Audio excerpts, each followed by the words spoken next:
ছোটবেলায় মাকে দেখেছি অনেক কষ্ট করতে আমাদের জন্য। আমার মা মানুষের বাড়িতে কাজ করতো আমাদের জন্য। তখন আমরা দুই ভাই, ছোট ছোট ছিলাম, আমরা শুধু দুই ভাই।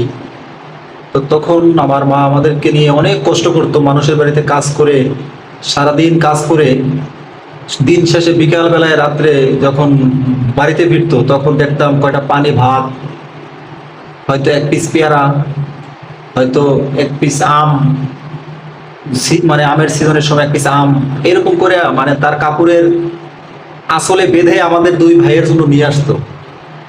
সেই দিনগুলা মনে পড়ে। আর এখন আমরা বড় হয়েছি, বিয়ে শাদী করেছি, অথচ জীবন সঙ্গীর জন্য সেই মাকে আমার একটু দূরে রাখতে হয়।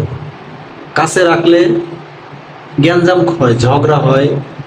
আমি গার্মেন্টস করি, এসে ঝগড়া থামাবো না আমার চাকরি বাঁচাবো, আমার মাথায় আর ধরে না। খুব টেনশন করি ভাই, আমি খুব টেনশন ফিল করি আমার মাকে নিয়ে, আমার জীবন নিয়ে, আমার সংসার নিয়ে, দেশ নিয়ে, সবকিছু নিয়ে আমি ভাবি ভাই। হয়তো আপনারা আমাকে পাগল ভাবতে পারেন, কিছু বলার আমার নাই, কিন্তু আমি মানুষটাই এরকম। আমার এই বয়সে আমি যে কষ্ট করেছি, আমার বয়সের মানুষ খুব কষ্ট কমই করেছে ভাই। অনেক কষ্ট করেছি আমি, বেশি কষ্ট করেছি ভাতে, খাবার পাইনি। এই কষ্টটা সবচেয়ে বেশি হয়েছে আমাদের, আমার ছোট ভাইয়ের, আমার মায়ের। তাই আজকে এই কথাগুলো আপনাদেরকে শেয়ার করলাম। আপনারা কিছু মনে অন্য কিছু করেন না, জাস্ট আর যেটা সত্য আমি ওই কথাটাই বলেছি। সবাই ভালো থাকবেন, আমাদের জন্য দোয়া করবেন, যেন আমি ভালো কিছু করতে পারি, আমার মায়ের মুখে যেন হাসি ফুটাইতে পারি, আমি যেন একটু করতে পারি।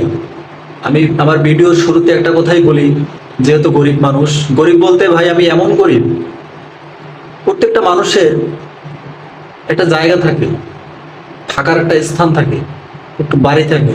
দিন শেষে সারাদিন পরিশ্রম করে এসে সে সেখানে বিশ্রাম করতে পারে। আমার কিন্তু ভাই ওই মাটি, ওই জায়গাটা নাই। যারা শহরে থাকে তারা হয়তো ঘর ভাড়া থাকে, কিন্তু বছর শেষে একবার তো তারা গ্রামের বাড়িতে যায়, তাদের মাতৃভূমিতে তো একবার হলেও তো যায়। আমাদের ভাই বছর শেষে না। আমি ওই শহরে আসছি আজ থেকে 16 বছর আগে। সেই 16 বছর থেকে এখন পর্যন্ত আমি এই ঢাকাতেই বসবাস করি। আমার মা আছে, বাপ নাই, মাকে নিয়ে আসি, বিয়ে শাদী করছি, বাচ্চা কাচ্চা আছে, এদেরকে নিয়ে আমি এই শহরেই থাকি। তো আমি গরিব বলে আমি শ্বশুর বাড়িতে কিন্তু দাম পাই না, সেই জন্য আমি যাইও না। আমি ঢাকাতেই থাকি, ঈদ কোরবানি সবকিছু ঢাকাতেই, গার্মেন্টস করি। এই দুই একটা ডাল ভাত খাওয়ার পয়সা আল্লাহ মিলে দেয় এই কাজের মাধ্যমে। তাই বউ বাচ্চা মা বাপকে নিয়ে খাই। হয়তো মাকে কাছে রাখতে পারতেছি না, একটু দূরে